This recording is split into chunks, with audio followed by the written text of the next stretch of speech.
Flaxborough's annual flower show had begun with all the enthusiasm a drizzle-drenched Saturday could muster. Beneath the bunting and the faint smell of linseed oil from the pavilion timbers, the town's more horticulturally inclined residents displayed vegetables of startling girth and chrysanthemums bred with near-religious zeal.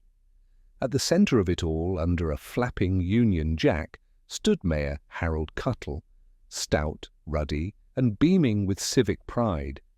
His wig, immaculately brushed and faintly auburn against the grey day, lent him a kind of theatrical dignity, though everyone in town knew it had been bought second-hand from a theatrical costumier in Lincoln. The contest judging had just concluded. Miss Dorcas Trimby's marrow declared the largest by a whisker, as the Gazette reporter put it when the moment of civic disaster occurred.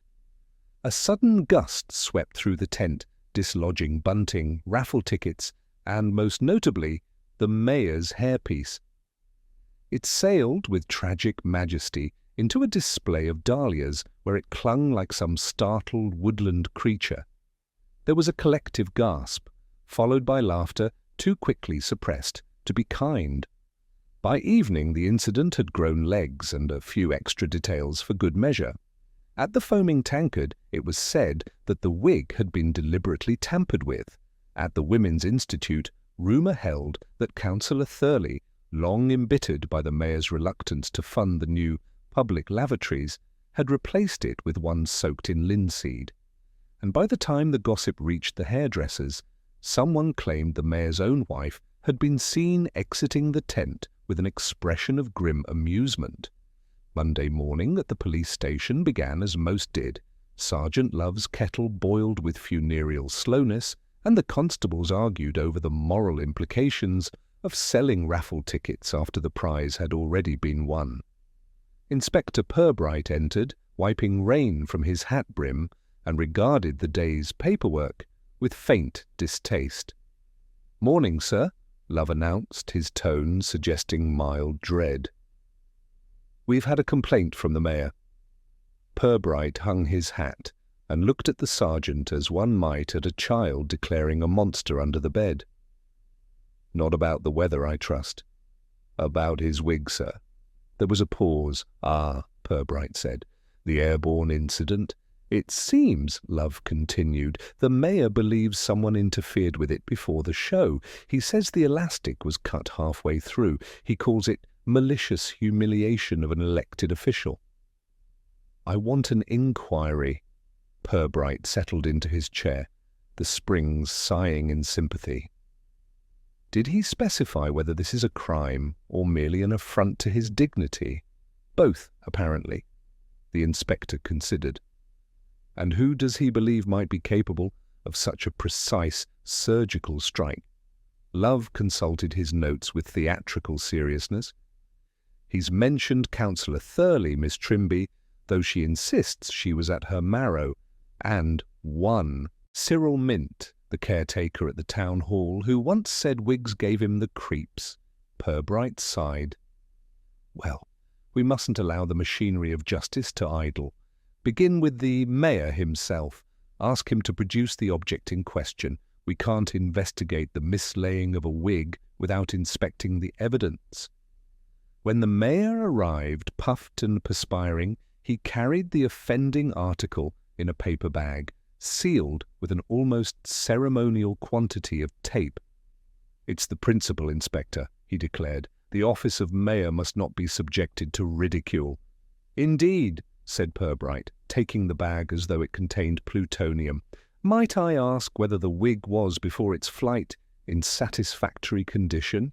"Perfect," Cuttle said. "I'd worn it for 3 years without a hint of trouble." Love coughed discreetly. Apart from the Jubilee parade, sir?" The mayor's eyes narrowed. That was perspiration, not sabotage. Purbright nodded, inspecting the wig's interior with a pair of tweezers borrowed from the evidence drawer. "You believe someone cut this elastic deliberately?" "I do. To make a fool of me before the town?" Purbright peered closer. The elastic had indeed been sliced, not torn, but cleanly severed. A small thing, yet deliberate. "You didn't perhaps lend this to anyone? Lend it?" "Good heavens, no." Purbright looked thoughtful. "And you kept it where? In my office at the town hall?" "In its case, on the shelf by the civic regalia." "Unlocked?" The mayor blinked. "Naturally. Who would steal a wig?" Purbright smiled faintly. Who indeed? By the time the mayor departed, the inspector had the expression of a man who had been both amused and faintly insulted by life's inventiveness. Love watched him warily. "Do you think someone really meant to make him a laughing-stock, sir?" Purbright tapped the wig case gently. "Oh, Sergeant, in Flaxborough, laughter is rarely spontaneous. It's usually rehearsed. Outside, rain dimpled the cobblestones, and the market bell tolled the noon hour with bored solemnity. Somewhere between the smell of wet bread and tobacco drifted the faint rustle of gossip spreading a sound Purbright had learned to recognize as the first movement in any local symphony of scandal. He placed the wig carefully on his desk, like an exhibit at some absurd museum of municipal pride, and reached for his pen. "Let's begin, Sergeant," he murmured. "A crime of vanity, perhaps, or merely of opportunity. Either way, it will tell us something about the town." Love sighed. "Something unpleasant, I expect." Purbright smiled. "Naturally. That's why it will be true. By Tuesday morning, the incident of the mayor's mislaid wig had evolved from comic mishap to moral fable. In Flaxborough, scandal did not spread. It matured like a cheese, acquiring new flavors and textures the longer it was discussed. The grocer's wife, who had been within 10 yards of the flower tent, swore she'd seen a shadowy figure tampering with the mayor's belongings behind the dahlias. At the post office, the postmistress confided that the mayor had been receiving anonymous notes for weeks, though no such notes had ever been seen. And at the library, Mr. Willard, who wore his trousers higher than was sensible, whispered to a reader that the mayor's vanity was as fragile as his hairline, a remark which, overheard by Mrs. Willard, led to a brief but noticeable silence at the dinner table that night. Inspector Purbright, meanwhile, approached the matter with his usual patience, a quality often mistaken for indifference. He had asked Sergeant Love to make quiet inquiries, not for evidence, but for sentiment. "It's seldom facts that solve things in Flaxborough," he had said mildly over tea. "It's my feelings. A person's tone when gossiping can reveal more than their words when confessing." Love began his rounds with the diligence of a man who preferred paperwork to conversation. His first stop was the town hall, where Cyril Mint, the caretaker, was sweeping the vestibule with grim precision. Cyril was a man who disapproved of untidiness, noise, and elected officials in equal measure. "Ah, the inspector's man," he said, as though greeting a rival faith. "Come about that business with his worship's headgear." Love nodded, trying to sound casual. "Routine follow-up, Cyril. The inspector just wants a sense of the general feeling. Nothing formal. General feeling." Cyril gave the broom an indignant sweep. "The general feeling is that he got what he deserved. Too long strutting about as if the town runs on his pomade." "So you don't think it was an accident?" Cyril snorted. "Elastic doesn't cut itself, does it? But if you're asking me who did it well, I couldn't say. Though it wouldn't surprise me if certain people had reason to enjoy the sight." He leaned closer. "Try the ladies from the Beautification Committee. They've been after his scalp for years, figuratively, of course." Love thanked him and moved on to Miss Trimby's shop, which smelled of dried lavender and quiet fury. She had displayed her victorious marrow in the window, beside a sign reading "First Prize, Despite Circumstances." Love admired it dutifully before broaching the topic. "Terrible business with the mayor, Miss Trimby. All that laughter during the prize-giving." "Laughter?" she said, adjusting a ribbon on a bouquet with surgical care. "It was cruel, Sergeant. Plain cruelty. The poor man looked like a plucked chicken. But," she added with a tight smile, I can't say I'm surprised. Vanity is punished sooner or later. Love scribbled something in his notebook. Did you notice anyone near his belongings before it happened? Her eyes flicked upward, sharp as knitting needles. No one of consequence, only Councillor Thurley, fidgeting as usual. I suppose it must be difficult for him, always losing by a whisker, or by a wig. When Love returned to the station, Purbright was engaged in conversation with Miss Teetle, the mayor's secretary, a woman of remarkable neatness and a gaze that could iron a shirt at 50 paces. She sat erect in the visitor's chair, her handbag positioned squarely on her knees like a hostage. "It's disgraceful," she declared. "The mayor has devoted years to this town, and this is his reward as a public spectacle. You'll find, Inspector, that envy is at the root of it." "Envy?" said Purbright mildly. "Of what?" She looked affronted. "Of civic dignity, naturally. Not everyone can wear the chain of office with composure." "Indeed not," Purbright said. "Tell me, Miss Teetle, who has access to the mayor's office after hours? Only myself and Mr. Mint, though the cleaners come in twice a week. Would they have reason to open the display case?" Her lips tightened. "Cleaners, Inspector, will open anything not nailed down. They are a curious species." When she departed, Love shared his findings. Purbright listened, fingers steepled, expression unreadable. "So we have bitterness, envy, and curiosity," he said finally. "A trinity of motive, though not yet of method. Did you examine the wig?" "Elastic was cut clean," said Love. "Small blade, sharp, nothing jagged. Scissors, perhaps, or a penknife, something tidy." They sat in silence for a moment, listening to the rain ticking against the window. Then Purbright asked, "Do you recall when the mayor last attended a beautification committee meeting?" Love frowned. "Not since spring. There was that business about the war memorial flowers." "Ah, yes," said Purbright softly. "He refused their design because it lacked sufficient solemnity, I believe. Suggested they use fewer petunias. Caused quite a stir."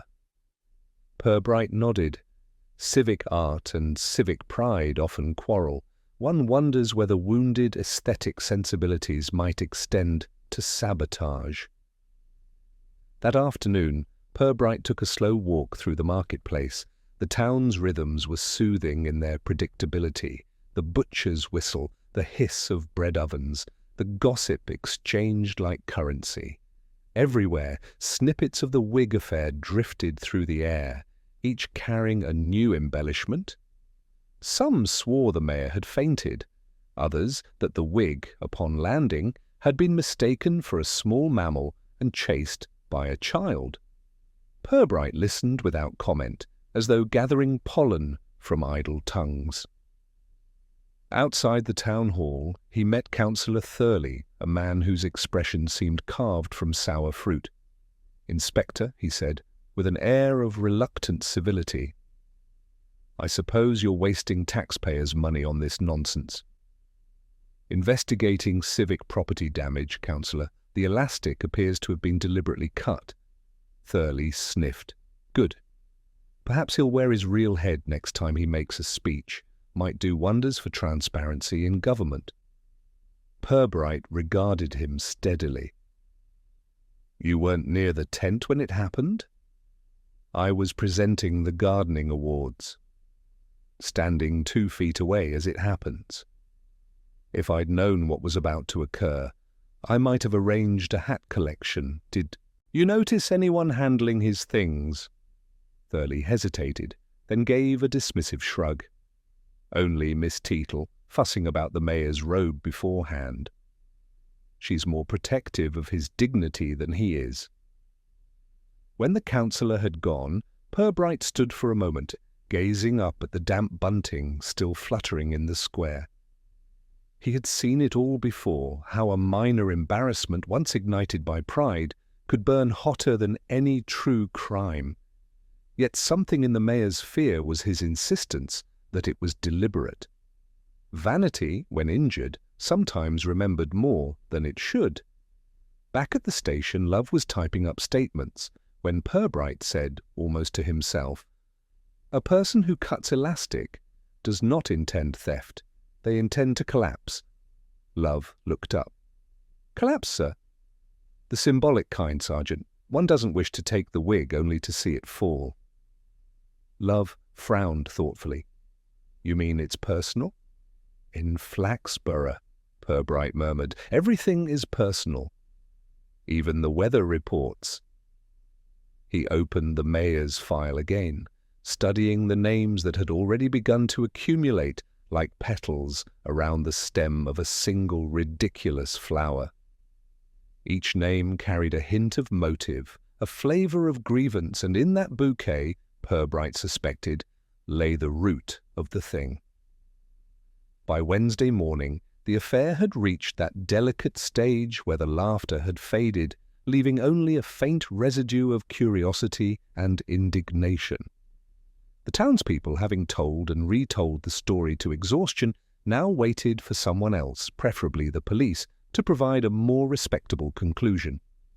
Inspector Purbright, aware of this collective impatience, began the day with his customary cup of overstewed tea and a glance at the growing file marked Mayor Wig Incident. It already contained more paper than the average burglary case. Sergeant Love entered with the expression of a man bringing weather reports from a front that had not improved. "Morning, sir. The mayor's on the telephone again. I want to know if you've made any arrests." Purbright looked up mildly. "We might if he'd only tell us who he wishes us to arrest. He says the town's laughing at him." "Undoubtedly true," Purbright said, "but not, I think, a matter for the criminal courts." Love hesitated. He insists the act was political. Purbright gave a faint sigh. "Everything in Flaxborough is political, Sergeant, including the price of tomatoes. Still, we must make the customary noises. Let's begin with those who might have had the most opportunity." He rose, putting on his hat with the air of a man heading to a sermon rather than a crime scene. Their first visit was to the town hall, whose corridors smelled faintly of floor polish and civic anxiety. Miss Teetle received them with a blend of outrage and relief. "Inspector, I'm so glad you've come. The atmosphere here has become quite poisonous. Certain people her eyes darted toward the adjoining office have been making insinuations." "About you?" asked Purbright. "About everyone," she replied crisply. "Though I can assure you my conscience is clear. I was in charge of arranging the mayor's robes that morning, nothing more. Would anyone else have handled the wig?" Miss Teetle pursed her lips. "Only Cyril Mint when he laid out the regalia beforehand. But he's a peculiar man. I wouldn't trust him with my umbrella, let alone the mayor's dignity." Purbright's gaze drifted to a locked cabinet along the wall. "This is where the items are kept?" "Yes, but it wasn't locked that morning. Mr. Mint had the key and was fussing with the hinges." Purbright murmured. "Did you notice anyone else near it?" "Councillor Thurley, briefly. He came in to collect some papers. He looked around as if he'd lost something. But then," she added, "he's always losing his temper." As they left the office, Purbright paused by the stairwell window, watching the rain bead on the glass. A building sergeant is a very honest witness. It remembers who passes through. It smells of their habits.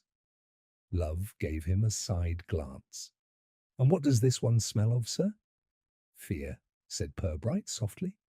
"And furniture polish. Cyril Mint was discovered polishing the brass name plates outside the council chamber." He regarded the inspector with a baleful pride. "So now it's my turn, is it? I suppose the mayor thinks I've gone round cutting hairpieces for the sheer sport of it." Purbright smiled pleasantly. "We're merely confirming the order of events. You had access to the regalia cabinet that morning?" "Of course. Who else keeps this place in order? The man can't find his own pen half the time." "And the wig?" "I set it out on the table as usual, intact, elastic and all. If someone tampered with it, It happened after I left to fetch the bunting. Did you lock the cabinet afterward? Mint hesitated. No. Miss Teetle came in behind me, said she'd see to it.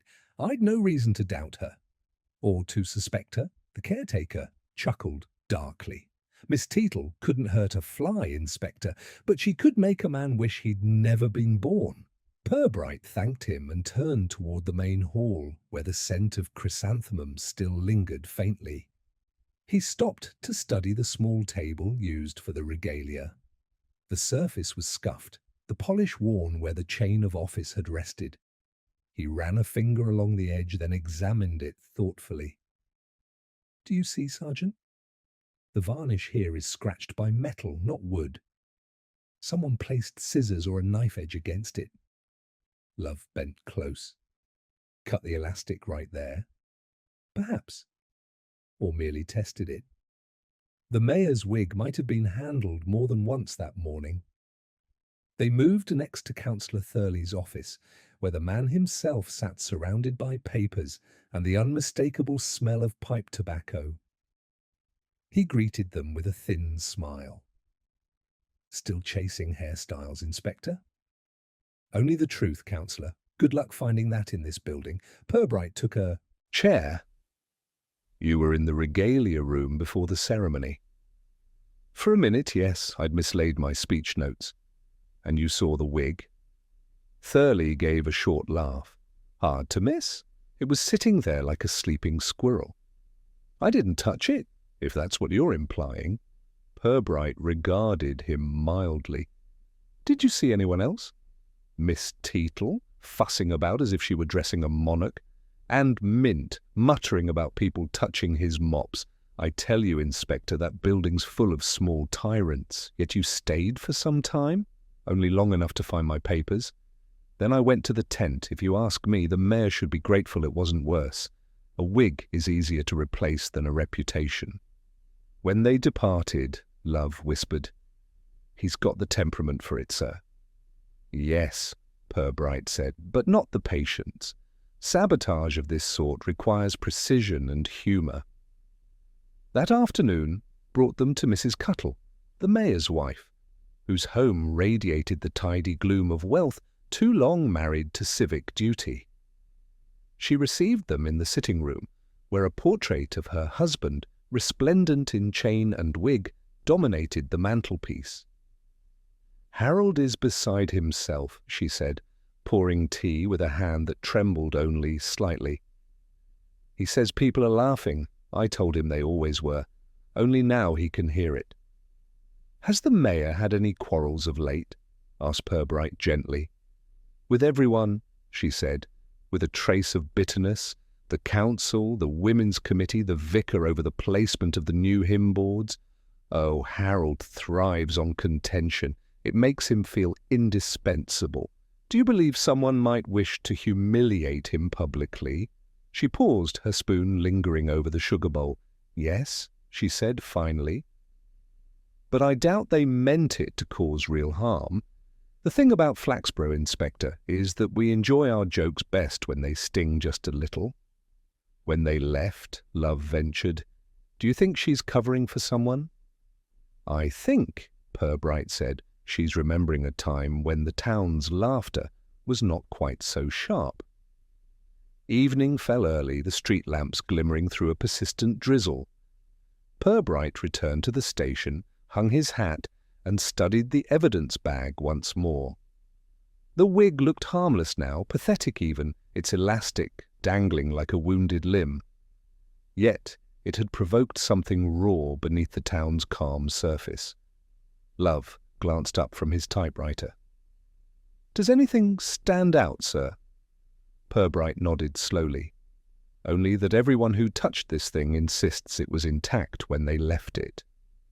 And yet it wasn't. Which means the culprit moved between them after one, before another.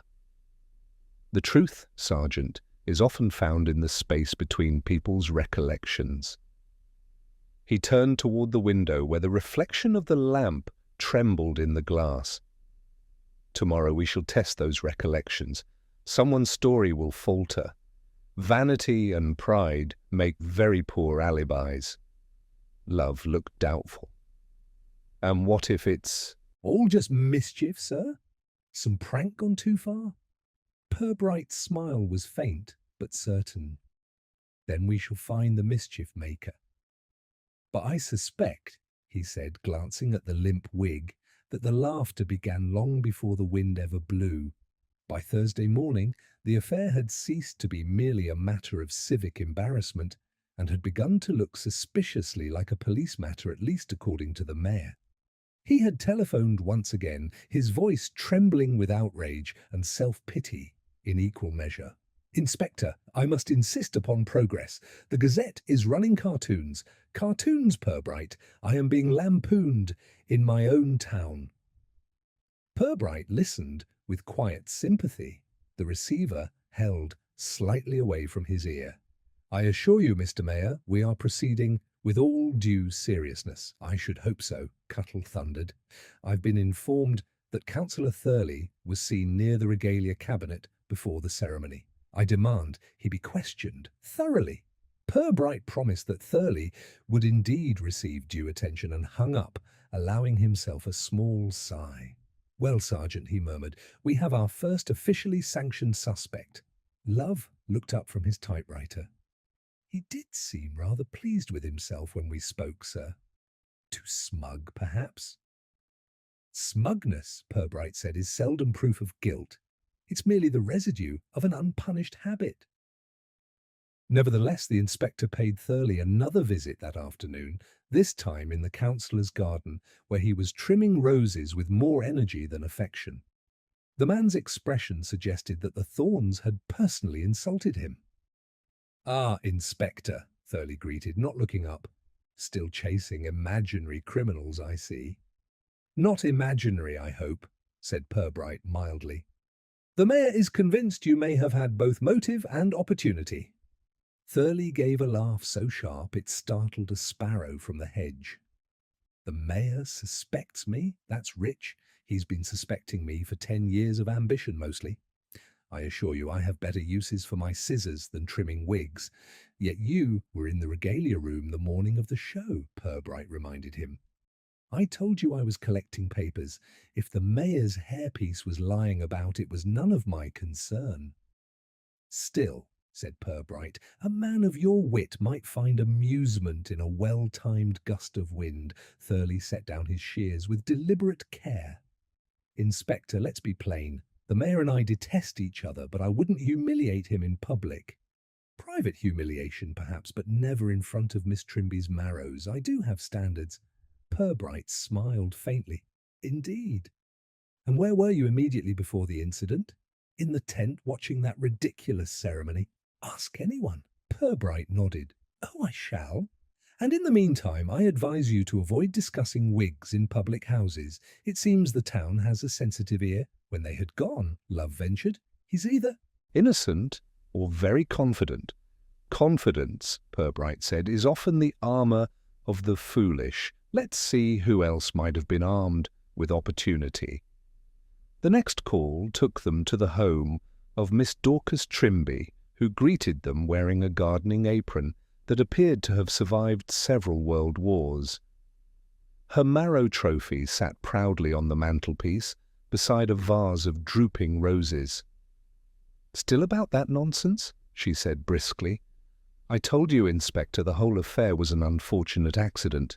No doubt the mayor's wig had reached its natural age of disintegration." Purbright looked around the room with interest. "You're not fond of him, though, are you?" Miss Trimby sniffed. "Fondness doesn't come into it. I respect civic order. But Harold Cuttle has always struck me as a man whose hair is only the beginning of his artificiality. Did you ever quarrel with him?" "Quarrel? Certainly not. Disagree, yes. About the flower show committee funds. He wanted them used for public decoration. I reminded him that chrysanthemums are not public property. Love scribbled something discreetly. Where were you when the wig took flight?" "In my seat, Sergeant. And if you're suggesting I lunged across the table with a pair of shears, you're quite mistaken." "Still," said Purbright, "you had access to the hall earlier that morning to arrange your exhibits?" "Of course.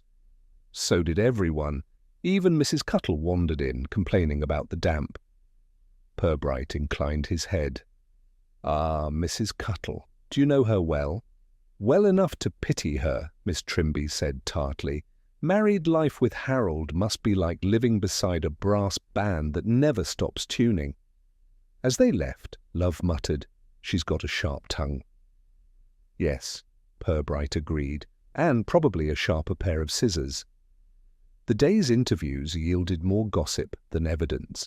By late afternoon, the town's opinion had settled into what it always preferred, certainty without proof. At the Foaming Tankard, it was now accepted that Councillor Thurley had committed the deed, aided by Miss Trimby's moral support and Cyril Mint's silence. The story, told with variations, had become a kind of civic folklore. That evening Purbright met Superintendent Chubb for their habitual pint. Chubb was a stout man who believed in the virtue of straightforward policing, something Purbright regarded as an endangered art. "Heard about your mayoral catastrophe," Chubb said cheerfully. "Are you planning to charge anyone or just keep writing poetry about it?" "I'm waiting for the laughter to stop," Purbright replied. "Then we'll know who's truly uneasy." Chubb chuckled. "You think it's serious?" "Serious to someone," Purbright said. "Flaxborough doesn't humiliate its betters without reason. Someone wanted to see him undone quite literally." Later, walking back through the misty square, Purbright passed the darkened windows of the town hall. He paused, drawn by a faint glimmer from within the caretaker's torch perhaps, moving in the corridors. A figure crossed the lobby briefly, too indistinct to identify. He watched until the light disappeared. The following morning, Cyril Mint appeared at the station, indignant and red-faced. "I've had enough of this, Inspector. People are saying I sold the mayor's wig to a theatrical society. My wife's been stopped in the grocer's." "Calm yourself, Mr. Mint," said Purbright mildly. "We know you didn't sell it, though it is curious you were seen last night in the town hall." Mint blinked. "I wasn't. I locked up, that's all. Came back to check the doors." "Ah," said Purbright, "then it was you I saw." Mint hesitated. "Yes." "All right. I couldn't sleep. Thought I'd left the lights on." Purbright regarded him for a long moment, a commendable sense of duty. "But tell me, why return at midnight to ensure a lock was turned when the town hall has stood unlocked during daylight for years?" Mint's mouth opened and shut like a fish, caught too near the surface. "Old habits, Inspector." When he had gone, Love said softly, "He's hiding something." "Yes," Purbright murmured. "But whether it's guilt or pride, I'm not yet sure. The two wear the same face, especially in caretakers and mayors." That afternoon a new statement arrived from a Mrs. Deering who claimed to have seen Councillor Thurley carrying something brown and hairy near the tent just before the ceremony. It was vague enough to excite everyone and precise enough to ruin Thurley's peace. The Gazette printed it before the police could even verify it. By evening, the councillor was at the station, demanding protection. "I've received threats, Inspector. Anonymous letters saying the scissors fit your hand. You must do something." Purbright folded the letter thoughtfully. "You seem to have inherited the mayor's popularity, councillor. I dare say we'll find the same author behind both his humiliation and your persecution." Thurley stared at him. "You mean someone's trying to frame me?" Purbright's smile was gentle but inscrutable. "Possibly. Or perhaps the frame was built long before you noticed it." Love looked at him later, puzzled. "Do you think he's innocent, sir?" Purbright leaned back, eyes distant. "Innocent? Perhaps of scissors, yes, but of pettiness, hardly. And in this town, Sergeant, pettiness is the seed of everything else."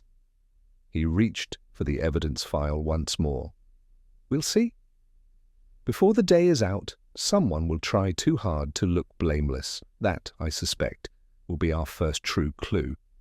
The next morning dawned with a grey light that seemed reluctant to settle. as though the town itself wished to delay waking to yet another day of wig gossip. Inspector Purbright arrived at the station to find Sergeant Love already bent over a small pile of correspondence. Among the envelopes was one sealed in municipal beige, the sort only used by those convinced. That official stationery lent moral weight to their complaints. Love handed it over. "Another letter from the mayor, sir, marked urgent and confidential, though I suspect it's neither." Purbright opened it with the air of a man unwrapping a predictable gift. The letter was short, typed on the mayor's own headed paper. "Inspector, the situation has grown intolerable. My wife informs me that someone sent her a clipping of a wig advertisement with a note reading, 'Try this one.' I demand you put an end to this mockery. Also, my wig case has gone missing. I last saw it in my office yesterday afternoon. Cuttle." Purbright read it twice before setting it down. So now the accessories are vanishing. Perhaps the culprit is building a collection. Love frowned.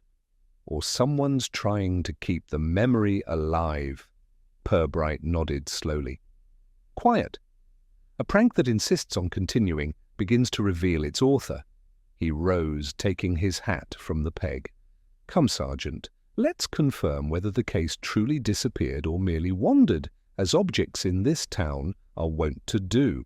At the town hall, Miss Teetle was already in a state of high moral alarm. "Inspector, this is outrageous. First his hairpiece, now the box that contained it. Someone's making a mockery of civic property. If this continues, they'll be pinching the mayoral robes next." "Let's hope they have the figure for it," Purbright murmured. "Tell me, Miss Teetle, when did you last see the case?" "Yesterday morning, in its usual place on the shelf. Mr. Mint dusted the office and swore he never touched it afterward." "And did anyone else enter the room?" She hesitated, then said, "Only Mrs. Cuttle. She came by to fetch some council correspondence for her husband. Said she'd tidy his desk while she was there." "Very devoted," said Purbright. "Did she take anything? Just his spectacles, I think." "And a rather large envelope," she said, "contained invoices." Love glanced toward Purbright, eyebrows raised. "Invoices in a wig case, perhaps?" Miss Teetle gasped. "Surely not. She's the mayor's wife." "In Flaxborough," said Purbright dryly. "Spouses are as capable of mischief as strangers, more so because they know where the keys are kept." They searched the mayor's office.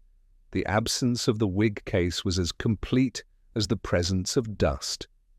Purbright moved about slowly, examining the desk, the shelf, the faint outline left behind where the box had rested for years. It struck him as peculiar that the space beneath the missing object was slightly darker, as if recently polished around. He ran a fingertip over the shelf. "Curious," he murmured. Either the case was moved before cleaning, or someone wished it to appear as if it had been here longer than it truly was. Love looked puzzled. "Meaning what, sir?" "Meaning someone took the case, cleaned the shelf, and hoped we'd assume it had vanished earlier. But timing is everything, Sergeant. In a town like ours, guilt is measured in hours. They interviewed Cyril Mint next. The caretaker was defensive even before a word was spoken. You think I stole it now, do you? You'll be accusing me of taking his false teeth next."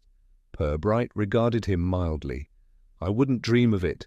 But you might recall whether Mrs. Cuttle came by yesterday." Mint scratched his chin. "She did, yes.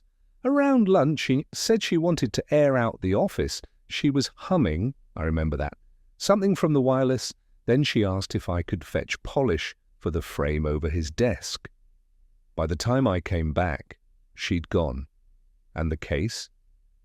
Still there when I left her. I'm sure of it." Purbright studied him for a moment. "You're sure because you looked, or because you assume it?" Mint flushed. "I don't lie, Inspector." "No," said Purbright softly, "but you do dust quickly, which is nearly the same thing." Back at the station, Love remarked, "Seems a harmless enough theft, sir. Why take a wig box if not for a joke?" Perhaps it isn't the box that interests them, Purbright replied, lowering himself into his chair. Perhaps it's what was inside. The wig? We've already got that. Yes, but what if something else once shared the space? A letter, a note, a memento? People rarely keep empty boxes without reason. They conceal sentiment or secrets. Love tilted his head. You think the mayor hides things in it? I think the mayor hides more than he admits, Purbright said, and I'd wager his wife knows precisely where. That afternoon he paid Mrs. Cuttle another visit. She was in the garden, pruning hydrangeas with the elegance of a woman rehearsing serenity. Inspector, if you've come about that dreadful wig again, I assure you my patience is thinning faster than my husband's hair. Purbright smiled. A trifling question, madam. You were at the town hall yesterday? I was tidying Harold's office. It was an embarrassment, dust everywhere, old papers stacked like a midden. And the wig case, I saw it, yes. I thought it rather sad, sitting there empty. Harold said he'd never wear the thing again, not after what happened. So I took it home, thought I'd put it away somewhere safe. Very thoughtful, Purbright said lightly. Might I see it? Certainly, I've nothing to hide. She led him inside. The case sat on a hall table, polished and closed, as innocently as a biscuit tin. Purbright opened it gently. Inside was a folded handkerchief embroidered with the initials H.C. and a faint trace of lavender. No wig, no elastic, only the suggestion of something once cared for. Strange thing to preserve, he said. Mrs. Cuttle's eyes softened. It was his first mayoral gift from me, actually.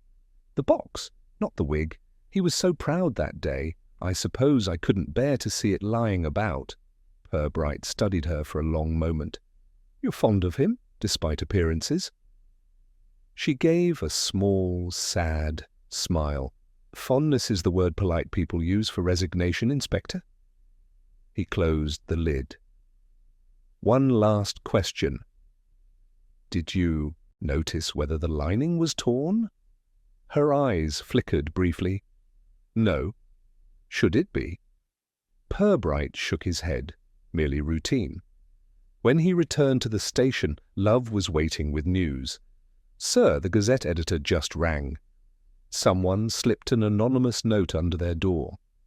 Says the mayor's wig wasn't sabotaged at all. It was swapped. The one he wore was a different piece altogether. Purbright leaned back, considering. Ah, that would explain the cut elastic. If a substitute was placed in the case and the real one removed, the defect would be discovered only when it failed, in public. You mean someone took his actual wig and replaced it with a faulty one? Precisely. And the wig case, conveniently in the wife's possession, would have been the perfect place for such an exchange. Love blinked. But that's petty beyond reason. Indeed, Purbright murmured, and therefore entirely in character for this town. He looked again at the mayor's letter, his gaze lingering on the line about the advertisement clipping. A cruel joke, perhaps, or a warning. I think we're looking not for a prankster, but for someone who wished to remind the mayor of something he'd rather forget. Love frowned. What could that be? Purbright rose, moving to the window, where dusk settled over the market square. Something from the past, Sergeant. And like most things from the past, it will soon begin to smell. Outside, the church bell began its slow, tired tolling, and Purbright listened, his eyes narrowing in quiet thought. Somewhere in that sound he heard the rhythm of intention, the careful cadence of a small act, hiding a larger malice. The wig, the missing case, the notes were all part of a conversation someone was forcing the mayor to continue, whether he wished it or not. Tomorrow, he said softly, we'll ask him what he's done to deserve remembrance. The following day brought with it a restless drizzle and a town that had grown weary of its own gossip. Yet, in Flaxborough, fatigue never killed scandal. It only encouraged it to find subtler forms. The wig affair had evolved into a parlour pastime. Speculation was served with tea, and even the clergy were said to have debated the elasticity of deceit. Purbright arrived at his office to find Sergeant Love studying a folder of statements with the seriousness of a man attempting to read the moral character of an entire town. "Morning, sir," Love said. "I've gone through everyone who had access to the town hall that week, committee members, staff, visitors, even the florist who set up the dais. There's something peculiar. One name keeps turning up, though in small ways." Purbright removed his hat and hung it on the stand, a promising sign. Peculiarities in Flaxborough are like fingerprints, common but revealing. "Who's our repeating guest?" "Mrs. Deering, sir, the same woman who sent that statement about Councillor Thurley carrying something brown and hairy. Turns out she helps part-time at the town." A library does typing for Miss Teetle on occasion, and is also in the beautification committee. An industrious woman, Purbright said, settling into his chair. And industrious women have a habit of seeing more than they should, or thinking they do. "She's eager to talk," Love added. "Phoned twice this morning to ask if you'd like a proper interview." Purbright raised an eyebrow. "Then we mustn't disappoint her." Mrs. Deering received them in a small house that smelled of furniture polish and cautious pride. She was a woman of the type Flaxborough produced in abundance, cheerfully suspicious and certain that moral decay began with untidy hedges. She led them to a sitting room where the curtains were drawn against daylight, as if it were a nosy neighbour. "Inspector, Sergeant," she began, perching primly on the edge of her chair. "I knew you'd want to hear what I have to say. I don't believe in keeping things back. Not when the reputation of the town is at stake." Purbright inclined his head gravely. "A most commendable attitude. Perhaps you could begin with what you saw that morning." "I was near the main tent, helping arrange the floral arch. I'd just fetched a pair of scissors from the town hall when I saw Councillor Thurley come out carrying something under his arm. Brownish, fluffy-looking. I didn't think much of it until later, when people said the mayor's wig had flown away. Then it all came together." "Borrowed scissors, you say?" Purbright asked gently. "Yes, from the regalia room. Miss Teetle let me in herself. Did you return them?" Her lips tightened. "Of course I did. The very next day, well, 2 days later, perhaps." "For 2 days," Purbright repeated softly. "A lot can happen in 2 days. Did anyone else see you with them?" "I doubt it. Mr. Mint was polishing the brass plates as usual. He hardly looks up at people unless they're dripping mud." Purbright's eyes lingered on her. "You seem very sure about Councillor Thurley. Yet you waited several days before mentioning what you saw." "I didn't want to cause trouble," she said, with the air of one whose virtue has already caused plenty. "But when I heard the mayor was being ridiculed, I couldn't stay silent. A man's dignity must be defended." "Of course," Purbright said, rising. "And yet sometimes it's the defence that does the most harm." As they walked back toward the station, Love frowned. "Do you think she's lying, sir?" "Lying? No, but truth, like beauty, can be arranged. Mrs. Deering enjoys arranging things." Love hesitated. "Those scissors she borrowed, could they have been the same that cut the elastic?" "They could indeed," Purbright said, "and I rather suspect they were. Whether she wielded them herself is another matter. They were met at the station by a young constable with a message from the Gazette editor. He says someone's been slipping more letters under his door, this time accusing Miss Trimby of conspiring with the mayor's wife to embarrass Councillor Thurley. It's all getting out of hand." Purbright sighed. "When scandal becomes correspondence, Sergeant, it has entered its literary phase. We must stop it before it reaches poetry." He decided it was time to speak with the mayor directly, not the outraged public figure, but the man behind the bluster. At the Cuttles' residence, the mayor looked diminished. His once rosy cheeks had faded to a pallor the colour of bureaucracy. "Inspector," he began before Purbright had even sat down, "I can't bear much more of this. I've had anonymous calls, jeering letters. Last night someone left a wig on my doorstep for a cheap thing from a costume shop. My wife's beside herself." Purbright watched him quietly. "Mr. Mayor, tell me plainly, have you made any enemies outside the council chambers? Anyone you might have offended in more personal ways?" The mayor shifted uneasily. "I dare say I've been firm in my duties. Firmness is often mistaken for offence." "Firmness, yes," said Purbright. "But perhaps also favouritism or betrayal." Cuttle's eyes darted away. "You're implying something improper. I'm implying nothing. But whoever's tormenting you knows details, the wig, your wife, your pride. This isn't random mockery, it's tailored." The mayor hesitated, then said, "Years ago, before my time as mayor, I had a misunderstanding with a Miss Teetle. Entirely professional, I assure you. She applied for a council position. I chose another candidate. She's never quite forgiven me." Purbright regarded him with mild curiosity.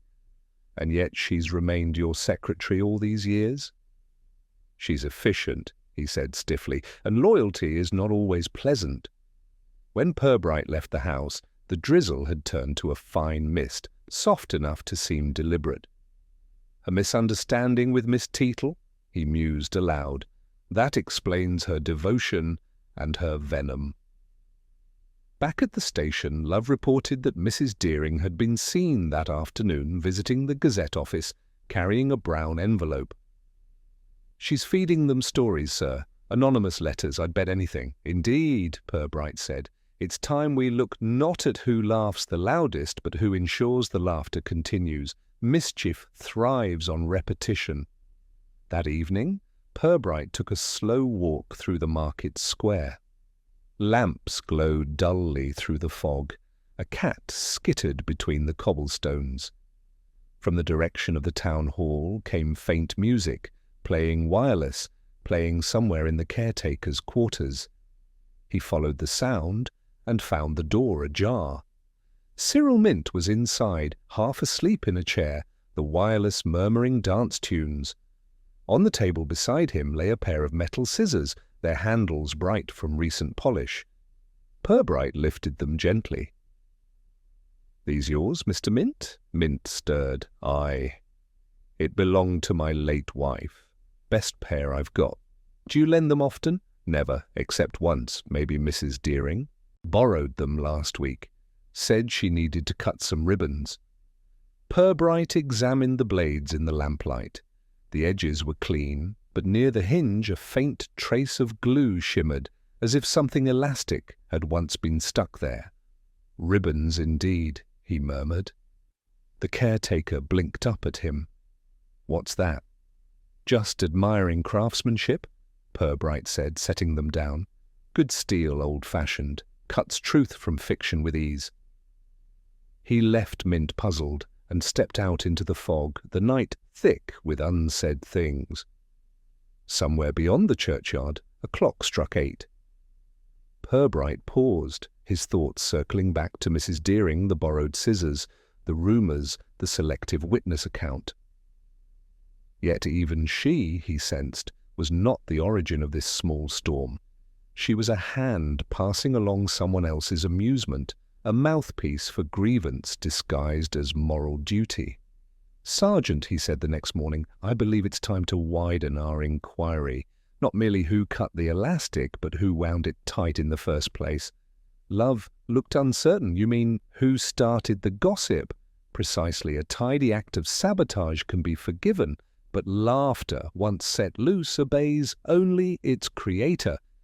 And with that, Inspector Purbright began to trace not the physical crime, but the conversational one, the invisible trail of talk that would, in time, lead to the quietest yet most dangerous tongue in Flaxborough.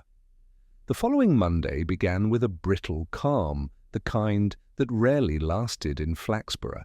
The wig scandal had, for a moment, begun to fade beneath new gossip, about the vicar's sermon and a misplaced hymn sheet, but by midday the town's appetite for absurdity was satisfied once again. For there had been another incident. This time not at a flower show, but in the most respectable of places, the council chamber itself. Sergeant Love delivered the news while Purbright was stirring sugar into his tea. "There's been a scene at the town hall, sir." The mayor was halfway through addressing the Public Works Committee when his chain of office fell clean off, snapped at the clasp, and clattered to the floor right in front of everyone. Nearly rolled under the radiator. Purbright paused, spoon mid-air. "I see, a symbolic continuation, more like a curse if you ask the committee. Half of them think it's divine punishment, the other half think it's Thurley. Ah, theology and politics are the same coin, depending which side you polish." He set his cup down. Was anyone injured? Only the mayor's pride. He insists someone filed the clasp on purpose. Purbright rose, buttoning his coat. Then we must inspect the relics of the office. Though I confess, the pattern grows elegant, a cut elastic, a loosened clasp. Someone with both humour and patience. The council chamber was still in disarray when they arrived. Chairs askew, papers scattered, and at the centre of it all, Mayor Cuttle, fuming like a kettle. He thrust the chain toward Purbright as though it might bite him. "Look at that, Inspector! Sabotage! Calculated degradation!" Purbright examined the chain delicately. The clasp indeed bore a fine score mark where metal had been weakened, perhaps, or scratched repeatedly with a sharp edge, not enough to sever it at once, but to guarantee failure under tension. "Very precise," Purbright murmured. "A craftsman's mischief. I demand arrests," barked the mayor.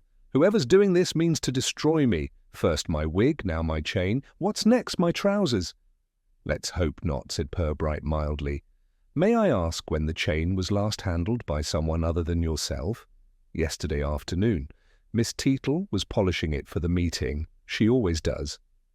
Purbright turned to Miss Teetle, who stood stiffly by the doorway, lips pursed so tightly they seemed to have forgotten how to open. "You examined it before returning it to the case?" "I did.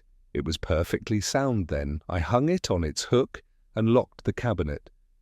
The key hasn't left my possession, except perhaps when you lent it to Mrs. Deering." Her eyes flashed.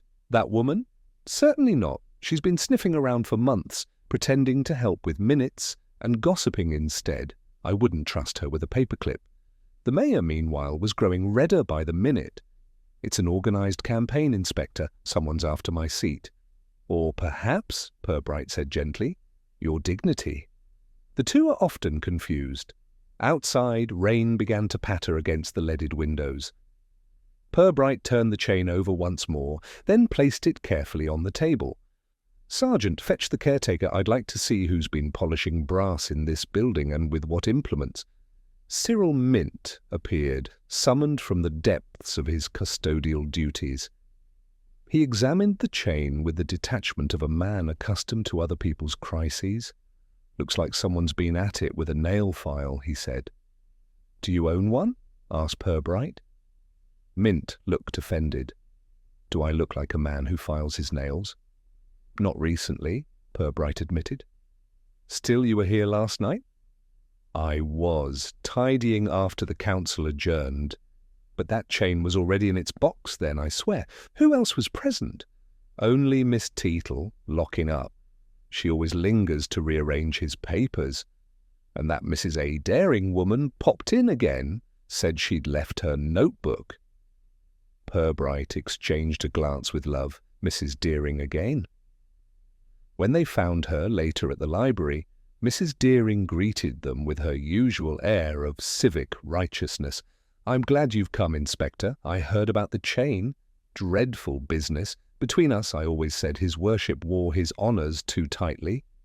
"Indeed," Purbright said mildly. "And were you at the town hall yesterday?" "Briefly. I went to collect my notebook. I'd been helping Miss Teetle with correspondence. Helping her? Or observing her? Her eyes narrowed. I beg your pardon. You see, Purbright continued, these incidents seem to follow your visits. The wig, the missing case, now the chain. You must be the most attentive witness in town. She drew herself up, scandalized. Are you accusing me, Inspector? Not at all, but one might think mischief delights in an audience. That evening, Purbright returned to his desk with the damaged chain. Under the desk lamp, the file marks were clearer, neat, deliberate, almost delicate. He turned the piece over in his hand, thoughtful. Sergeant, have you noticed a pattern? Love frowned. Pattern, sir. Each act seems small, an inconvenience, a public embarrassment, but each one happens where the mayor's image is most visible. His head, his chest, his office. It's like someone dismantling a monument, one ornament at a time. Love's brow creased, and the same few names keep circling round it. Exactly. The crime isn't in the damage, it's in the humiliation. Just then the telephone rang. Love answered, listened, then handed the receiver to Purbright. It's Mrs. Cuttle, sir. She sounds upset. The inspector's expression softened. Mrs. Cuttle, what's happened? Her voice trembled through the line. Inspector, you must come at once. Someone's broken into our conservatory. The window's smashed, and something's been left on the table. What sort of something? It looks like. Another wig. Purbright set the receiver down and rose. Come along, Sergeant. It appears our joker enjoys encores. At the Cuttles' residence, they found the mayor pacing the hallway in his dressing gown, clutching a whiskey glass. The conservatory was indeed a mess glass, scattered, a draught riffling the curtains. On the centre table lay a wig. Not the mayor's. This one was darker, untidy, and clearly male. A note was pinned beneath it. Purbright read it aloud. One for every lie you've told. The next will fit better. The mayor's hand shook. This is beyond a prank, Inspector. This is persecution. Purbright's gaze lingered on the wig. Or confession, perhaps. Whoever left this knows something about you. Mr. Mayor, something you've concealed. I think it's time you told me what that might be. Cuttle turned away, face tightening. It's nothing to do with these old matters personally. Old matters have a habit of resurfacing, particularly when someone wishes to remind you of them, Purbright said quietly. This isn't about wigs or chains. It's about memory. Mrs. Cuttle, pale but composed, said softly, Harold, tell him. Better from you than from the papers. The mayor slumped into a chair. Years ago, before I was elected, there was a small scandal. A council grant funds misplaced. I signed off without reading the papers. It was covered up. Only a few people knew. Miss Teetle, because she handled the correspondence, and one other Mrs. Deering. She typed the letters. Purbright nodded slowly, and now both women hover around. You like moths to a lamp. Only one seems to hold the match. He turned to Love. We'll keep the wig as evidence. The handwriting on that note should prove interesting. As they left, Purbright looked back once at the mayor, who sat staring at the object that had undone his composure. Sergeant, he said softly once outside, in a town such as ours, guilt and ridicule are often the same punishment. But I wonder what sort of person prefers both to be public. Love shook his head. Someone who's enjoying it too much, sir. Exactly, Purbright murmured. And enjoyment, in Flaxborough, is always a motive worth watching. He looked toward the mist-shrouded church tower, where the clock struck 10 with ponderous finality.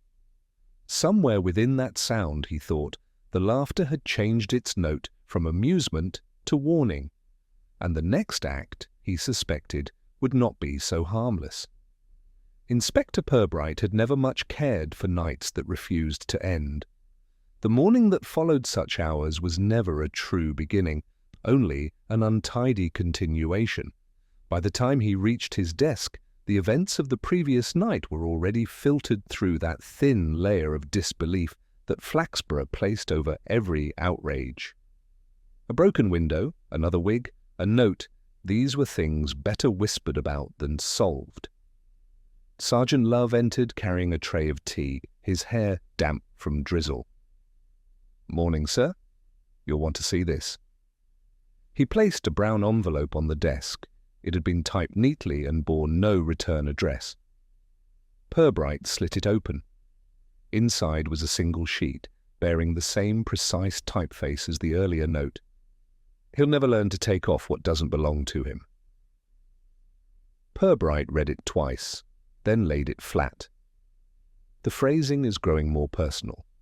Whoever writes these isn't merely teasing the mayor, they're accusing him. Love frowned. "You think it's about that old grant business he mentioned?" "Partly, perhaps, but the tone feels domestic. There's resentment here, not just revenge. Someone who knows him and who has waited a long time to enjoy this particular theatre." He leaned back, eyes half closed. "Let's suppose Mrs. Deering is our messenger, not our author. Who might be pulling her strings? Miss Teetle, professional loyalty turned poisonous, or Mrs. Cuttle herself, quietly furious after years of standing beside that man's vanity?" Love looked startled. "You don't think of his wife?" Purbright raised a hand. "Not yet. But I think the roots are closer to home than we've dared to admit."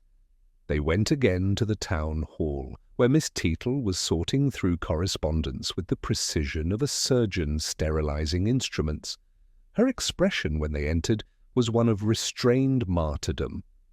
"Inspector, this persecution must stop. The mayor's name is being dragged through the mud, and my department with it. Anonymous letters, gossip. Surely you have means to discover the culprit." Purbright regarded her over his spectacles. "We're attempting to. You've worked for the mayor longer than anyone, haven't you?" 11 years, she said proudly. "I've endured every administration, every scandal, every misplaced decimal in the accounts.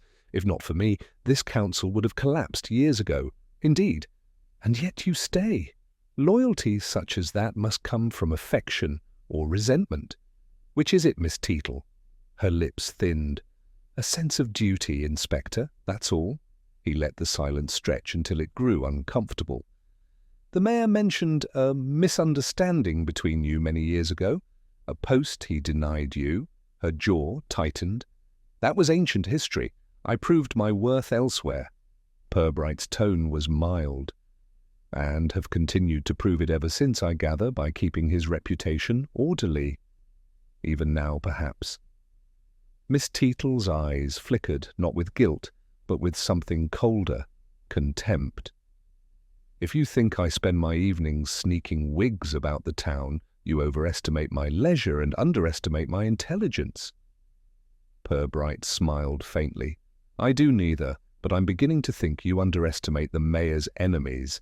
He's managed to cultivate them with unusual care. They left her bristling with unspoken accusations." Outside, the drizzle had settled into a fine mist. Love looked doubtful. "She's angry, sir, but not frightened.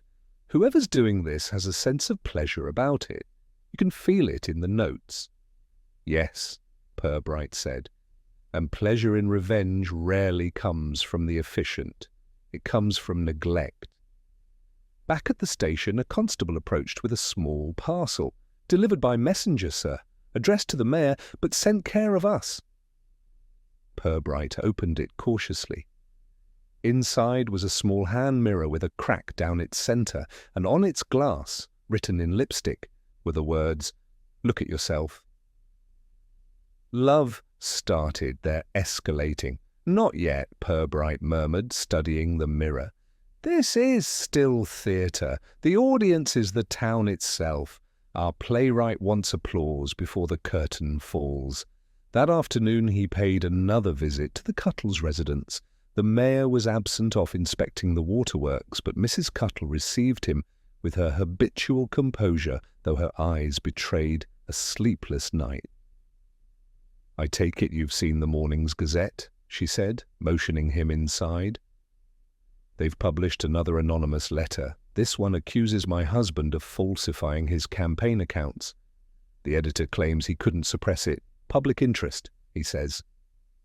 Purbright accepted the cup of tea she offered and regarded her calmly.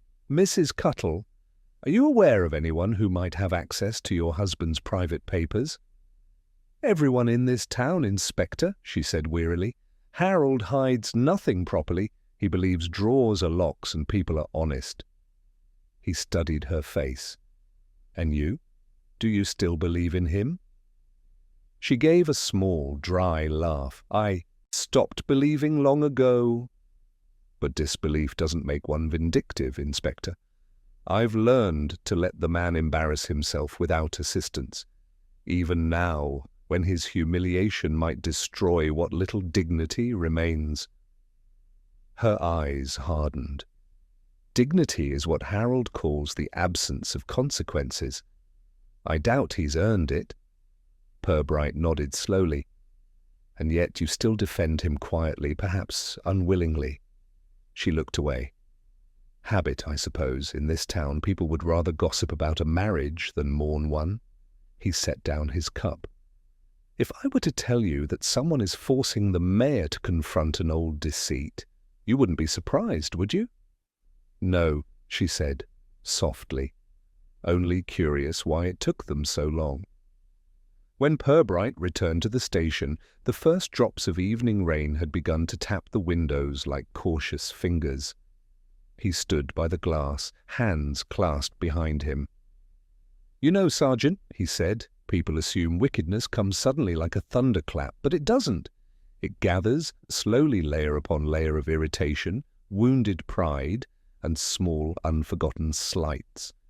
And then one day, it finds its expression in something as ridiculous as a wig. Love gave a half-smile. You think whoever's behind this isn't finished? Far from it. The mirror, the note they're leading him toward something. The mayor's being maneuvered, forced to remember. And when he finally does, that's when the real damage will be done. Should we warn him, sir? Warn him of what? Purbright said quietly. That someone's holding a mirror to his conscience. No, Sergeant. Let him look. Sometimes truth needs an audience before it confesses itself. He turned back to his desk, where the mirror caught the lamplight in its broken edge, splitting his reflection into two uneven halves. One side, calm and composed, the other shadowed and faintly distorted. He found the image oddly fitting. As the evening deepened, the station grew still.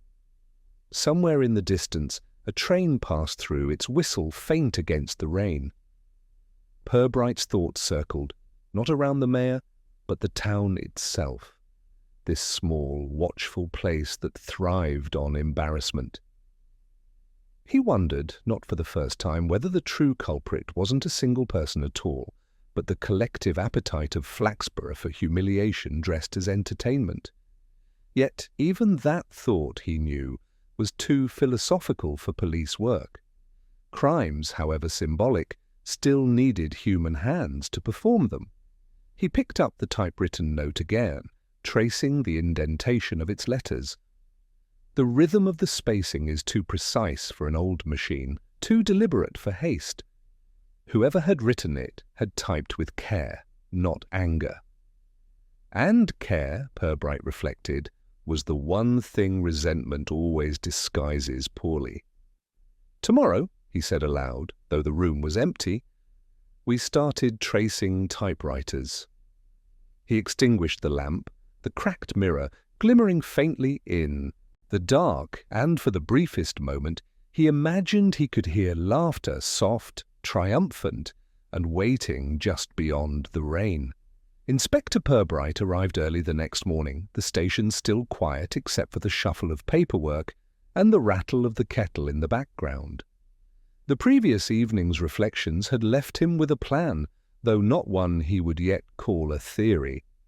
In Flaxborough, he had long since learned that truth, like a reluctant cat, came only when coaxed by the right silence.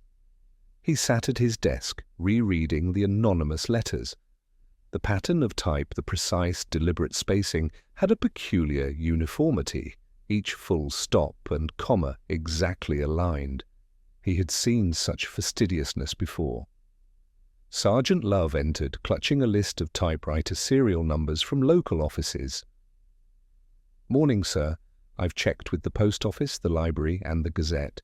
None of their machines match the impressions, but the town hall uses an Underwood with a chipped lowercase e, and the letters we've got show that same defect." Purbright nodded slowly. So the letters were typed within the mayor's own building. Very democratic, really. One could hardly ask for neater symbolism. Who has access to it? Miss Teetle, naturally. Also Mrs. Deering when she's helping. And the caretaker, though I doubt he writes much beyond cleaning rotas. Love frowned. "You think one of them's behind all this?" "I think all of them are playing parts in a drama whose author may not even be aware she's written it." He stood, reaching for his hat. "We shall arrange a small experiment, Sergeant. Sometimes when people believe a story is ending, they hurry to add their own punctuation." By midday, the council offices hummed with their usual nervous quiet. Purbright appeared unannounced, carrying a sealed envelope. He walked past Miss Teetle's desk with polite indifference. "Just a memo for his worship's eyes only," he said. "Perhaps you'd see that he receives it at once." Miss Teetle's expression tightened. "The mayor is at luncheon. Then I'll leave it on his desk. Confidential, of course." As soon as the door closed behind him, Purbright placed the envelope squarely in the centre of the mayor's blotter, ensuring it was conspicuous. Inside was nothing but a single sheet of paper, bearing the words, "You know who I am. It's time you did the decent thing." He had no intention of deceiving the mayor, only of observing the reaction such a letter would cause.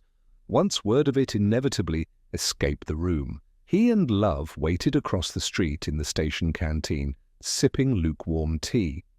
"Do you think he'll open it?" asked Love. "Oh, he'll open it. But more important is who else learns of it before he does." They did not wait long.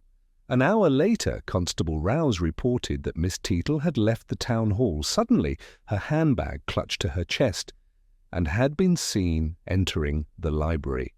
10 minutes after that, Mrs. Deering was spotted leaving the same building, looking flushed and triumphant. Purbright smiled faintly. "There we are, Sergeant."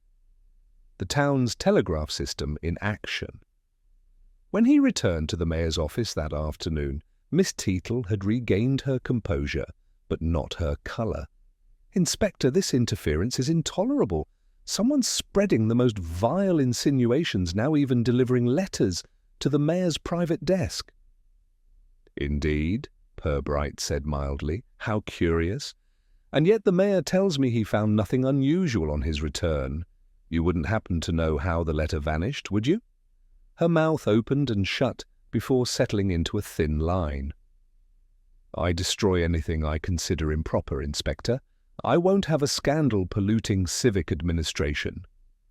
"A noble instinct," Purbright said. "And where might the ashes of impropriety be found?" She flushed, but said nothing. When he left her office, Love whispered, "You were right. She can't resist being the guardian of decency." "Yes," Purbright murmured. "And now she's burned evidence that never existed, which makes her a conspirator in imagination. A most useful kind." That evening, Purbright asked Mrs. Deering to meet him at the station under the pretext of verifying her earlier statement. She arrived flustered but eager, as though expecting to be thanked for her civic vigilance. "My dear Mrs. Deering," Purbright began gently, "you've been most helpful in all this unpleasantness. I only wish more citizens shared your sense of duty." She beamed, unsure whether to curtsy or blush.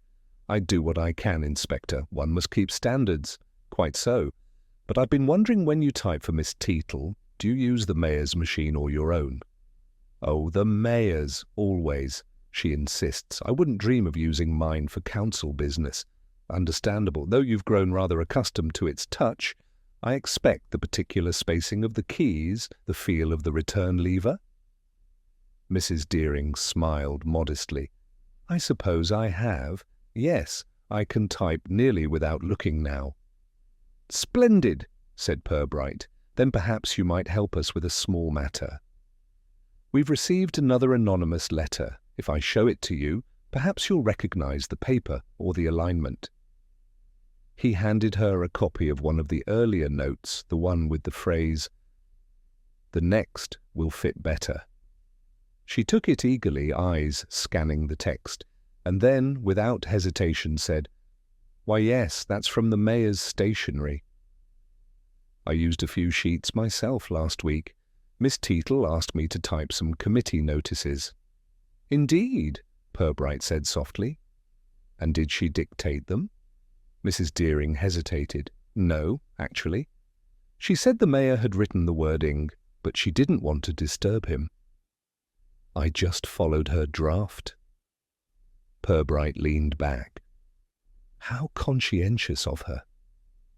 Did she happen to mention which committee these notices were for? Her face coloured faintly. Beautification.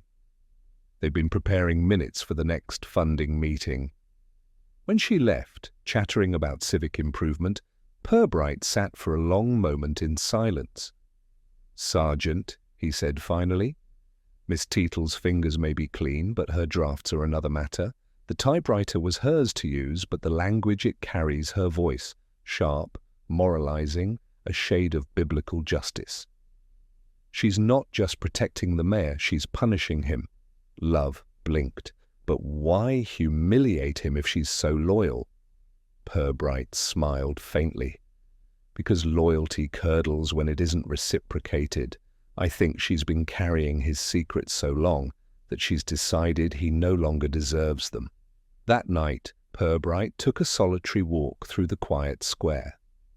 The rain had eased, leaving the pavements slick and shining under the lamps.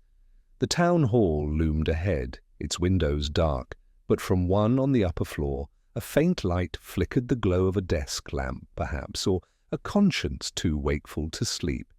He entered quietly, the caretaker letting him in with a nod. The door to Miss Teetle's office stood ajar. Inside, the woman herself sat at her desk, typing with slow, deliberate strokes. She did not look up as Purbright stepped in. "Working late?" he asked. She started, then straightened. Routine correspondence. "Of course." "Might I see?" Before she could cover the page, he read the opening line, "To whom it may concern, our mayor has sinned against his office and his town." She froze. "That's not no," he said, gently. "Not finished. But the sentiment is familiar." Her eyes met his, hard and unflinching. "You don't understand, Inspector. He used me, my work, my silence. All these years, I've held his lies together while he basks in his speeches. The people deserve to know what kind of man leads them." Purbright regarded her with something like pity. "And so you've given them theatre instead of truth. Masks and wigs and broken chains are little symbols, each perfectly chosen. You've turned humiliation into justice." Clever, but not quite legal. Her hands trembled on the typewriter keys. "I never meant harm, only exposure. He hides behind his office and lets him feel the weight of it." He nodded slowly. "He will. But when pride collapses, it seldom falls alone." She looked down at the half-typed page, then back at him. "Will you arrest me?" Purbright smiled faintly. "Not tonight. I'm still waiting for the mayor's confession, and it seems you've already written it for him." As he left the building, the bell of St. Michael's struck 11. The sound rolled through the damp air, measured and patient, like the ticking of a moral clock. Purbright paused beneath the awning, watching the town lie still beneath its curtain of mist. In Flaxborough, he thought, guilt was rarely about the deed itself. It was about who chose to remember it. and tomorrow, when the mayor stood once more before his council, memory would do the rest. Morning arrived pale and subdued, as though the light itself hesitated to illuminate what Flaxborough had prepared for it. The Gazette, punctual as gossip, carried yet another unsigned letter, its tone sharper now, less moral outrage and more accusation. The headline read, "Mayor's former clerk alleges past corruption, public funds questioned." The words were precise, the phrasing unmistakably bureaucratic. Inspector Purbright, reading it at his desk, felt no triumph, only a quiet sense of inevitability. The storm had finally broken exactly where he knew it would, inside the mayor's own house of mirrors. Sergeant Love came in, face grim. "The mayor called an emergency meeting, says he intends to clear his name once and for all. Every councillor's been summoned, even Miss Trimby and Thurley." Purbright nodded. "Ah, yes, the cleansing ritual.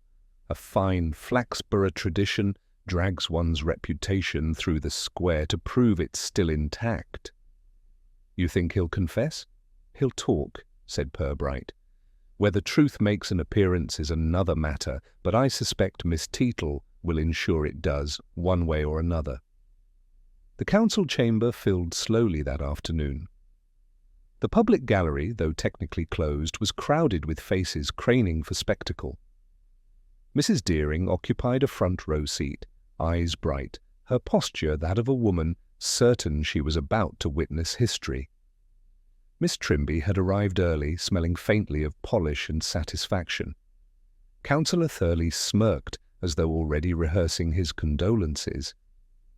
Purbright and Love took their places discreetly near the back. At the centre of it all sat Mayor Harold Cuttle, looking older than anyone had seen him. His face, normally flushed with civic pride, was drained of colour, the skin beneath his eyes pouchy and pale. Before him lay the chain of office repaired, gleaming, restored to its false dignity. He rose slowly, cleared his throat, and began. "Ladies and gentlemen, fellow citizens, in recent days this town has been subjected to a series of malicious rumours, anonymous letters, cowardly insinuations, and calculated acts of humiliation. I have been falsely accused of impropriety in office, of deceit, of moral weakness. I will not stand by and let the dignity of this borough be trampled by jealous malcontents and schemers." His voice quavered with anger, more than conviction. There was an administrative oversight years ago, yes, a matter of misfiled accounts, long since rectified. But to drag it now into public light is a cruelty I would not have believed possible from those I trusted. At this, Miss Teetle's head remained perfectly still, her hands clasped on the desk before her. The mayor continued, voice rising, "I have devoted my life to this town, given it every ounce of energy, and in return I have been mocked, betrayed, and ridiculed. Well, let them laugh, I am not ashamed of my service." A murmur ran through the room. The air was heavy with something unspoken, as though everyone waited for a cue. Then, from the end of the table, a voice cut through the tension, calm, clipped, unmistakable. "Service, Mr. Mayor," said Miss Teetle, "is not the same as self-promotion." Every head turned. The mayor stared at her, incredulous. "What's that supposed to mean?" "It means," she said, her voice steady, "that duty performed for applause is not duty at all. You hid behind your office, Harold behind me, behind the paperwork, behind the lies you told to keep that chair beneath you." The murmur became a gasp. Mrs. Deering clutched her handbag as if it might explode. Councillor Thurley leaned forward, gleeful. Purbright watched in silence, his expression unreadable. The mayor's face darkened. "You dare accuse me, after all I've done for you?" "I accuse no one," Miss Teetle replied. "I merely return what belongs to you."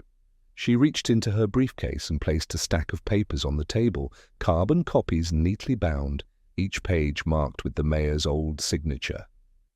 "Your receipts, your authorizations, your silence."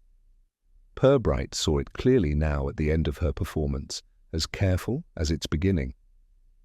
He stood before the mayor could speak again. "Mr. Mayor," he said quietly, "these documents concern the matter you mentioned to me privately, I believe." Cuttle's composure faltered. "They're irrelevant, outdated. You've no right, I'm afraid they're quite relevant," Purbright said. "You see, each of the anonymous notes, each little symbolic prank, was meant to lead us precisely here to this table in this room. Miss Teetle didn't wish to destroy you, only to ensure that the truth could no longer be ignored. Her methods were unconventional but effective." The mayor stared at him in disbelief. "You're defending her." "Not defending," said Purbright softly. "Explaining.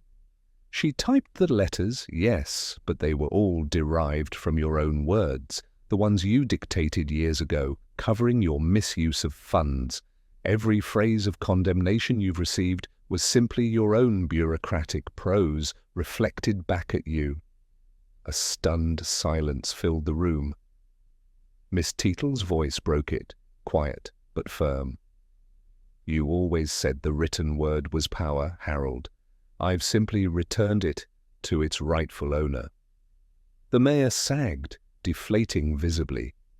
"You vindictive woman," he whispered. Purbright stepped forward, taking the stack of papers. "Mr. Mayor, the council will no doubt wish to review these, but before you accuse Miss Teetle of vindictiveness, remember that she could have sent them to the Gazette directly. Instead, she left you room for confession. You chose indignation instead of honesty." Miss Trimby coughed delicately.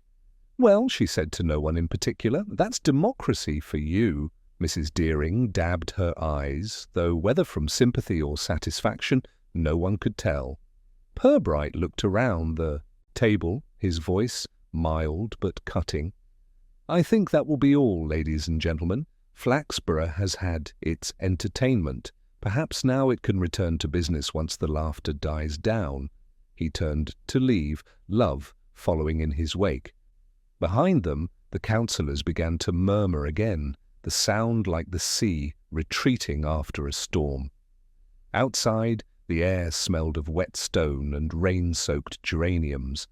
The town square was empty except for a few pigeons pecking at crumbs beneath the council steps. Love exhaled. "So that's it, then. She brought him down with his own paperwork." Purbright nodded.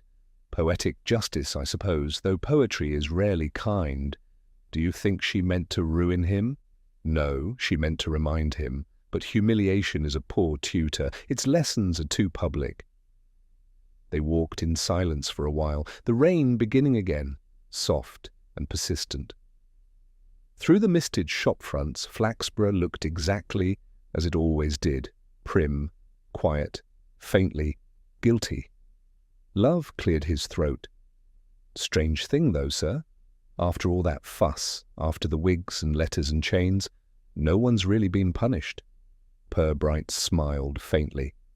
"Oh, they will be, Sergeant. In Flaxborough, punishment isn't delivered by the law, it's delivered over teacups." Back at the station, he placed the mayor's papers in an evidence envelope, wrote a brief note for the file, and closed it. "Human nature, Sergeant," he said at last. "Always tidier on paper than it is in practice." He paused, listening to the rain tap lightly against the window. "And now I think we can safely leave the wigs to the hairdressers." Love chuckled. "Will you be filing a report, sir?" Purbright shook his head. "No need. The town already has one. It's being written as we speak. In gossip, every sentence finds its echo." He glanced out at the square once more. The mayor's office light still burned faintly through the fog, a small glow of wounded pride refusing to die. Purbright watched it for a moment longer, then turned off his lamp. "Come along, Sergeant," he said quietly. "We'll let the daylight have the last word." The two men left the office, their footsteps fading into the hush of evening, while outside, the town resumed its modest rhythm content, at least for now, with the spectacle it had been given. The morning after the council meeting, Flaxborough awoke with that peculiar calm which follows local catastrophe, the kind that encourages people to speak in hushed tones even when no one is listening.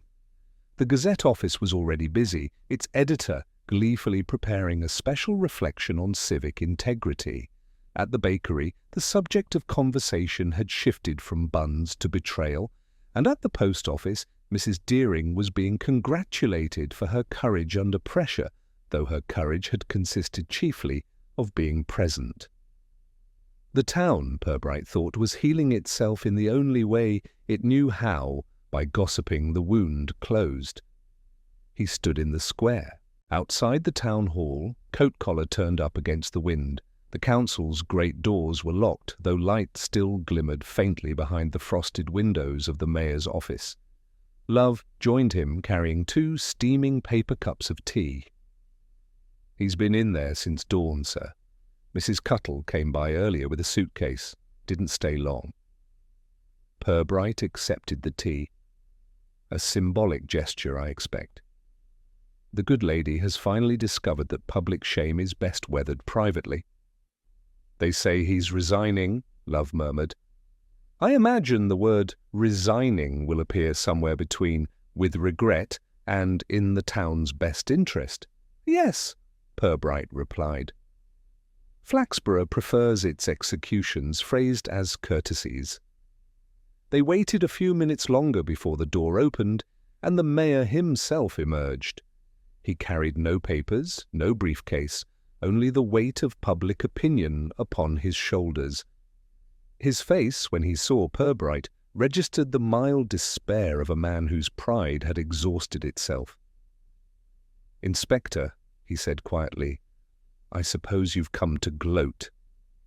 "Not at all, Mr. Mayor," Purbright said, "merely to collect the final signature for my report. It's brief, I assure you, brevity being the soul of surviving embarrassment." Cuttle managed a grim smile. "I suppose I've given the town what it wanted for entertainment." "Perhaps," Purbright said gently, "but every performance needs an ending. I should think you've earned yours." They went back inside the office, where the faint smell of polish and stale smoke lingered. On the desk lay the repaired chain of office, gleaming mutely under the electric light. The mayor stared at it for a long moment before saying, "You know, Inspector, I believed I could manage people, but it turns out people are never managed, they're merely delayed." Purbright inclined his head. "A useful discovery, if a late one." He signed the necessary paper, then placed the pen down with care. "May I ask, sir, what will you do now?" Cuttle gave a small, bitter laugh. "Grow tomatoes, perhaps. They don't answer back." He hesitated, then said, "Do you think she'll be charged?" Purbright understood the question's weight. "Miss Teetle? No, her crimes were moral, not criminal, and in Flaxborough, morality is a private hobby." The mayor looked at him for a long moment. "I trusted her, you know." "I believe you did," Purbright said quietly. "But trust, like wigs, needs proper maintenance." That drew a short, involuntary chuckle from the man. "You have a cruel sense of humour, Inspector." "Only when cruelty is the only kindness left," Purbright replied. When they stepped back into the square, the morning had brightened slightly. The clouds had shifted, revealing a sky the colour of tarnished pewter. Purbright watched the mayor cross the street, his gait slower but somehow freer, as though each step shed a layer of performance. Mrs. Deering was waiting near the post office, already whispering into another's ear. Cuttle did not acknowledge her. Love broke the silence. "Do you think the town will forgive him?" Purbright smiled faintly. "Oh, forgiveness isn't required, Sergeant. They only need him to remain interesting. In time, someone else will oblige them." They walked together through the market, where the traders were setting up their stalls. A crate of chrysanthemums tipped over, scattering bright petals across the cobbles. Purbright paused, watching them tumble into the gutter. "You know," he said, "it's remarkable how quickly people tidy away what embarrassed them. Within a week, this whole business will be reduced to an anecdote, a wig, a chain, and a few scandalous letters filed under amusing incidents. Love sipped his tea. And Miss Teetle? She'll stay, Purbright said. Flaxborough never banishes its sinners, it promotes them sideways. She'll manage the new clerk's office, no doubt, and ensure everyone remembers her efficiency while quietly forgetting her motives. That afternoon, the official announcement appeared on the council notice board. Mayor Cuttle, having served the borough of Flaxborough with distinction, has tendered his resignation on grounds of ill health. The town accepted it with the same decorum it reserved for funerals and discount days. By evening, the notice had already acquired its first fingerprint, Smudge's signatures of collective curiosity. Purbright and Love returned to the station, where the day's paperwork waited patiently. The inspector lit his pipe, though he rarely smoked it, preferring its quiet ritual to the smoke itself. "There's something deeply civilized about the scandal, Sergeant," he said finally. "It allows people to confront the truth without touching it." Love looked puzzled. "You mean nobody really learns anything?" "Oh, they learn," Purbright said. "They learn not to get caught in the next one." He leaned back, eyes half closed, listening to the faint murmur of typewriters from the adjoining office. "Do you know what fascinates me about all this? Miss Teetle wasn't trying to destroy the mayor at first. She was trying to wake him. Each prank, each letter was a conversation he refused to have with her. When he wouldn't listen privately, she made him listen publicly." "Some conversation," Love muttered. "Yes," Purbright said softly. "But Flaxborough speaks fluently in humiliation." The clock on the wall struck 5. Outside, the light faded toward that peculiar, luminous dusk peculiar to small towns, a soft blend of quiet routine and invisible judgment. Purbright rose, brushing ash from his sleeve. "Come along, Sergeant. Let's take the long way home. It's good for the conscience." As they walked past the churchyard, they passed Miss Teetle herself, walking briskly, head high, a small bouquet of chrysanthemums in her hand. She paused briefly to nod. Her face was calm, though her eyes betrayed the strain of someone who had seen her own righteousness turn heavy in the carrying. "Good afternoon, Miss Teetle," Purbright said. "Inspector," she replied. "The town seems calmer today." "For now," Purbright said. "But calm in Flaxborough is merely the space between rumours." She gave a faint smile. "Then we should enjoy it while it lasts." They parted with polite nods. Love glanced back once. "She doesn't seem sorry." Purbright's reply was almost tender. People rarely are when their sins succeed. They continued down the cobblestones until the last of the light faded from the rooftops. The shop fronts closed one by one, the sound of shutters echoing like sighs. Somewhere in the distance a dog barked, and a church bell answered, patient as ever.